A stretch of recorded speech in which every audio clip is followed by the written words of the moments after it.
Mon cher Guy de Fer. Guy de Fer, moi je viens à travers cette vidéo non seulement vous féliciter pour tout ce que vous faites pour le pays, parce que quand aujourd'hui il s'agit de la sensibilisation et les messages positifs, vous faites beaucoup à ce niveau. Mais vous savez que nul n'est parfait, hein, parce que la parole, ça fait, ça défait. Donc souvent on peut vraiment faire des mauvaises sorties. Je suis d'accord que tu as parlé autrefois concernant le problème des Béoumi dans un autre sens. Mais les termes utilisés, quand on écoute bien ton message, c'est pour dire que le peuple malinqué est invivable. Moi, c'est ce qui m'a un peu choqué. Alors, donc, moi, je viens pour dire que, concernant le peuple malinqué, il faut dire que, voyons l'avènement de la Côte d'Ivoire.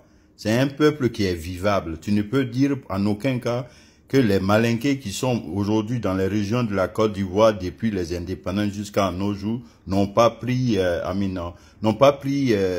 part dans les sociétés. Ils ont tous intégré les sociétés. Voici un peuple qui s'habitue, qui s'applique avec tout le monde. Mais une chose est sûre, effectivement, la masse, quand il s'agit du transport, du commerce, c'est leur milieu, c'est leur domaine. Et peut-être que beaucoup ne savent pas ça. Le Djoula s'amuse avec tout, mais leur a fait des mangements d'argent. Où ils gagnent leur pain là. Faut pas t'amuser à aller là-bas. Ça, c'est des trucs qui s'amusent pas. Donc, je peux comprendre. Dans le milieu du gain, de la fortune, franchement, c'est pas un endroit où le Djoula s'amuse. Vous allez voir, dans le milieu du commerce, Djoula n'est pas là-bas pour s'amuser. Dans le milieu du transport, ils sont pas là-bas pour s'amuser, ils s'en vont pour faire fortune. Donc, eux là, quand ils sont dans ce milieu, ils ne connaissent que ça. Voilà pourquoi il y a des tempéraments, des échaufferies toujours dans ces secteurs.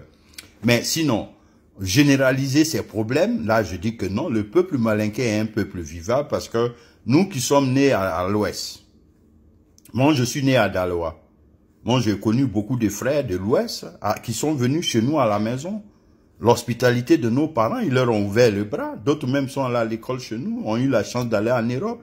Il y a beaucoup de cas comme ça, on ne peut pas finir de compter. Mais sinon, avec l'avènement aujourd'hui de la Côte d'Ivoire, effectivement, à un certain moment, le peuple malinqué s'est senti quand même, burné, comme on dit, on était brimé. De peur d'être considéré étranger, beaucoup se cachaient. Et ça a créé beaucoup de problèmes. Aujourd'hui, c'est ce qu'il y a, parce qu'on a mis dans la tête d'une partie des Ivoiriens que comment on appelle, les nordistes sont des étrangers. La majorité, les plus jeunes surtout, sont victimes. Donc même dans les régions, dans les communes, ils ont commencé à développer ces mentalités dans la tête récemment des enfants. C'est pas des trucs qui existaient avant. Donc, il faut voir que le peuple a été donc exposé à tout ce que nous vivons aujourd'hui parce que d'entrée de jeu, quand nous sommes en face d'une situation, les gens ont une idée arrêtée. Ils se disent que c'est un étranger, ils ont affaire, ils ne nous voient pas en tant qu'Ivoiriens. Vous voyez, dans toute situation, ça va susciter des révoltes. Parce que quand tu as affaire à des gens que tu ne considères pas automatiquement comme ton frère, tu les vois comme des étrangers, la réaction, et puis en face de ses propres frères ivoiriens, ça peut pas être pareil.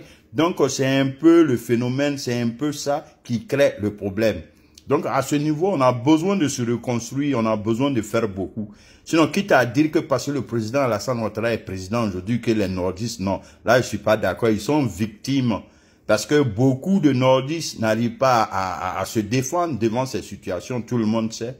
Voilà. Mais honnêtement, c'est en fuyant d'être traités étrangers et en les regardant d'office comme étrangers devant des conflits, ça va toujours créer des situations pareilles. Il faut qu'on oublie cette partie. On essaie de faire des efforts pour se considérer comme des frères, comme nous l'avons fait avant, au temps de Houphouët-Boigny. Nous sommes nés, on a trouvé, les parents ont vécu partout, il n'y avait aucun problème. Voilà. Donc maintenant, il faut faire attention. C'est les politiciens qui ont créé ces problèmes en Côte d'Ivoire. Mais sinon, dans sa majorité, le peuple malinqueux dont moi je suis, nous sommes paisibles, nous n'aimons pas la guerre, nous nous associons avec tout le monde. Voilà, c'est une réalité, en tout cas à ce que je sache, où moi je suis né. Voilà. Donc c'est cette culture que je connais. Donc il m'est difficile de m'asseoir et puis admettre qu'on dise qu'on n'est pas vivable. C'était un peu ça. Sinon, rien, loin de moi, une histoire de côte. Il n'y a rien d'autre. C'était pour dire ce que je trouve normal en nous. Ce sont nos qualités. Voilà, nous sommes un peuple vivable. Le peuple du Nord, le peuple malinqué est un peuple vivable. Nous ne sommes pas violents. Mais quand on nous impose la violence, nous devenons plus violents. C'est tout. Merci.